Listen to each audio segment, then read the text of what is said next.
Brent Porcio, TopVelocity.net, and do a pitch analysis here at Ty. We're going to pair him up with Cody Hall. We'll take them both into their leg lifts. Okay. You can see Cody shifting inside drive leg earlier, coming into the lift. It's going to get him in a position just to start building good early momentum. You can see Ty coming out of leg lift, taking a little bit longer to get momentum going. So look how just the posture shows how much force that Cody's moving down the mound. That's the goal. That's why we have a mound. We have that decline to really pick up as much energy before we go into rotation.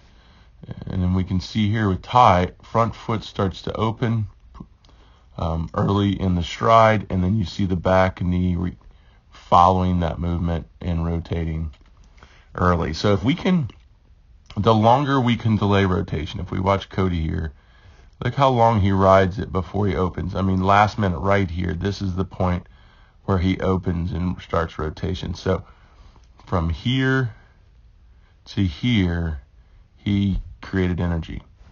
If we look at Ty here, from here to there, here to there, he created energy. And you can see Ty, not much hip movement in that process. That's the key, is how far can we travel the hips. If you watch Cody, forward and down, how far can we travel the hips before rotation? So when Cody opens and rotates and drives into front foot, he has a lot more energy in his body than when Ty does it at front foot strike here. Also, too, when you carry that kind of momentum down the mound and you open late, your front foot stays in a more closed orientation, slightly across the body, you can see here with Cody.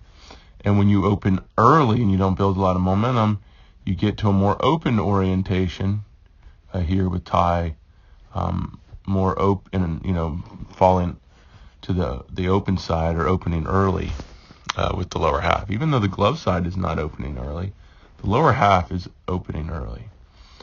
So it will help the hips want to open more, but you'll have less stability, and you'll also be in a position to where your hips fully open, you won't even be pointing towards the target. You'll be pointing towards, in the case of right-handed pitcher, almost the first base dugout side.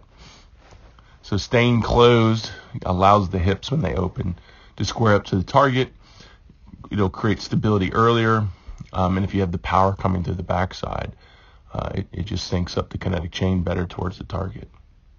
So at this point, you can see it looks like similar hip-to-shoulder separation, but I would say Cody has even more, specifically in a closed orientation. Look at his shoulder orientation here compared to Ty's. Ty's isn't too bad, but I would say Cody's is maybe a little bit more, maybe not.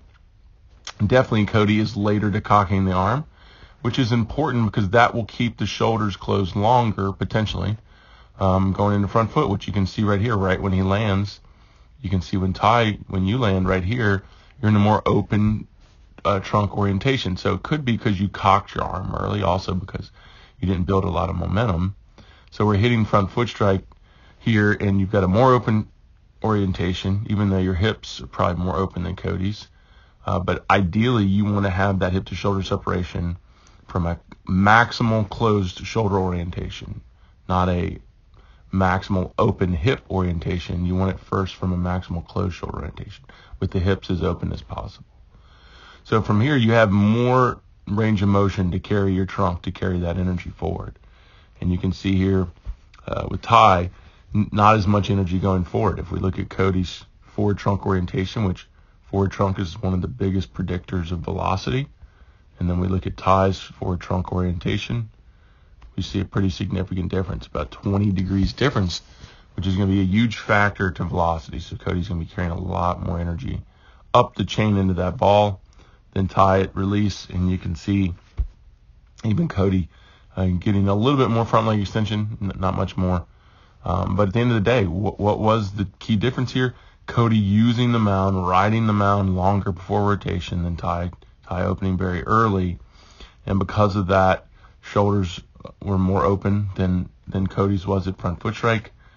Trunk as core or trunk went into rotation, there wasn't a lot of forward momentum to push it forward, which would have come from the stride like Cody's, which he had from the stride. And because of that, you're going to have a lot less energy coming up the kinetic chain. So Tide needs to learn how to delay rotation to the last minute and build more momentum forward and down at the same rate, which he's going to have to get into your Tide. You're going to have to get into your hip mobility, and you're going to have to get more strength and power to sit like Cody in this loaded drive leg position. Also the core strength to be able to handle that. So a lot of things behind doing this, but you can see there's a lot for you to achieve to improve your performance, increase velocity.